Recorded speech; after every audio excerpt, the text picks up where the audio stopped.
for joining WIFR here on our FastCast. Turning to our top story here today, Winnebago County law enforcement remember the nearly 3,000 lives lost 24 years ago on the anniversary of the September 11th attacks. Law enforcement held a moment of silence for the victims and placed a wreath at the memorial site on West State and Chestnut in downtown Rockford. The memorial was set up from a firefighter fundraising group in 2002 and was built in 2016, thanks to community, business, and first responder support. Several names are engraved for those who died on 9/11 who were from Winnebago County. Officials say it's a time to remember those who were lost and to never forget. As we've seen throughout time, they say time heals, which it does, but time can also cause us to forget those days, those tragedies that happened, knowing that our nation is vulnerable, that we need to be considered continually resilient in life. Happening now, the Rock River Valley Blood Center hosts a special blood drive to honor those lost on 9/11. Officials say community members are encouraged to donate blood to support patients across the Rock River Valley, where hospitals and clinics rely on more than 850 blood products per week. The first 50 donors also got a free t-shirt and food, and the event wraps up at 5 at 5711 East State Street. The family of a 21-year-old man killed in a shooting at a gas station Sunday sets up a GoFundMe to help with his funeral. Rockford investigators say Isaiah Locke was shot while he was in his vehicle at the Citgo in the 2100 block of Charles Street. Law enforcement then found him in the area of Charles and 11th Streets. He was taken to a local hospital where he later died.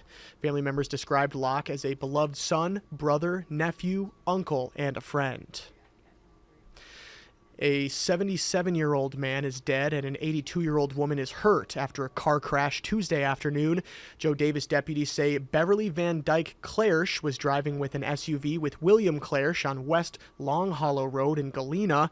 Investigators say the vehicle was believed to be parked. When both people got out of the vehicle, it started moving toward a steep slope, hit several trees, and stopped at a ravine. Beverly was thrown from the car and William died at the scene. 29-year-old Deshaun Foreman of Janesville faces several charges, accused of having drugs while on probation. Police say just after 11 Wednesday night, they went into 2 homes and found cocaine, marijuana, and ecstasy pills. Foreman is on probation for a 2024 drug investigation where he drove from a traffic stop and hit another vehicle. Rockford construction crews start resurfacing North Main Street. Drivers will see some changes from Vernon to Auburn Streets, and the south lane will shift from the inside to the outside lane and will be open throughout that project.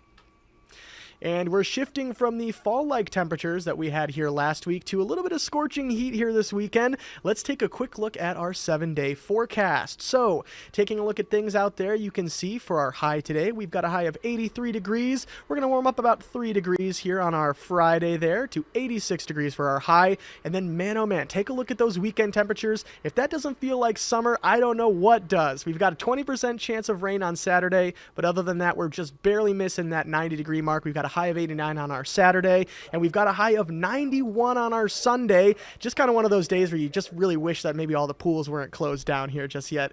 Moving into our later portions of next week, we've got a high of 88 here on Monday, Tuesday, and Wednesday. A little bit of cloud cover, but it does look like we are going to remain dry here as we continue on throughout the rest of our September. Now, those stories that we just spoke about will be in our shows this afternoon and this evening at 4, 5, 6, and 10. Of course, to get the latest news both in the state line and across the country, you can head to our website at WIFR.com, or right at your fingertips, you can head to your smartphone's app store and type WIFR into the search bar to download our WIFR News app. And of course, while you're there, even though it's going to be pretty pleasant here this weekend, you can also download our WIFR First Alert weather app for updates as soon as they come across our meteorologist radar. And I know as we enter a little bit further into fall, you're probably going to want to know a little bit closer about when we're going to have those cooler days so that hopefully you don't step out the door without that jacket. Thank you so much again for watching, and we'll see you coming up here in just a couple of hours for WIFR News First to 4.